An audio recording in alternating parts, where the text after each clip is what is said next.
Hello, friend. Surprise! Let's go. আসসালামু আলাইকুম বন্ধুরা, কেমন আছেন সবাই? আশা করি নিশ্চয়ই সবাই অনেক অনেক ভালো আছেন। আজ আমি আপনাদেরকে একটি নতুন রান্নার রেসিপি দেখাবো। বছরের প্রথম আম দিয়ে বানানো সুন্দর মজাদার পিঠা। Wow! আপনারা তো অনেকেই অনেক রকম পিঠা খেয়েছেন, তবে আম দিয়ে বানানো এই পিঠাটি না খেয়ে থাকলে অবশ্যই বাসায় বানিয়ে খাবার ট্রাই করবেন। আর ভালো লাগলে আমার চ্যানেল অবশ্যই সাবস্ক্রাইব করবেন। ইয়েস, আম দিয়ে বানানো এই পিঠাটি খেতে কিন্তু বেশ মজাদার হয়। তো আপনারা যদি একবার বানিয়ে খান তাহলে অবশ্যই অনেক বেশি ভালো লাগবে।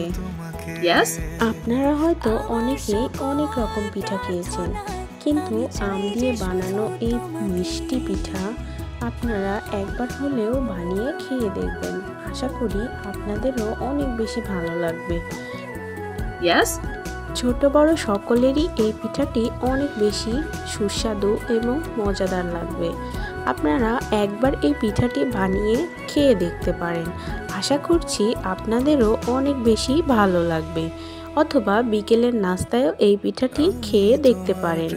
আশা করি আপনাদের অনেক বেশি পছন্দ হবে। ইয়েস, এই পর্যায়ে এসে আপনারা চাইলে চামচ দিয়েও দিতে পারবেন।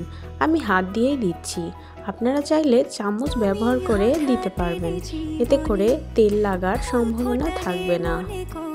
ইয়েস, এভাবে করে আমি আমার সবকটি পিঠা সুন্দরভাবে উল্টে পাল্টে ভেজে নিচ্ছি। এক পাশ হয়ে গেলে আরেক পাশ করে উল্টে পাল্টে সুন্দর করে ভেজে নিব।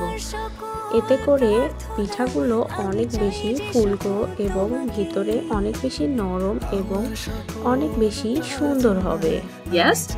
তো বন্ধুরা, আজকে আমার এই পিঠাটি যদি আপনাদের দেখতে ভালো লেগে থাকে তাহলে বাসায় অবশ্যই বানিয়ে খেয়ে দেখবেন এবং আমার এই চ্যানেলটি অবশ্যই সাবস্ক্রাইব করবেন এবং বেল বাটনে প্রেস করবেন। Thank you.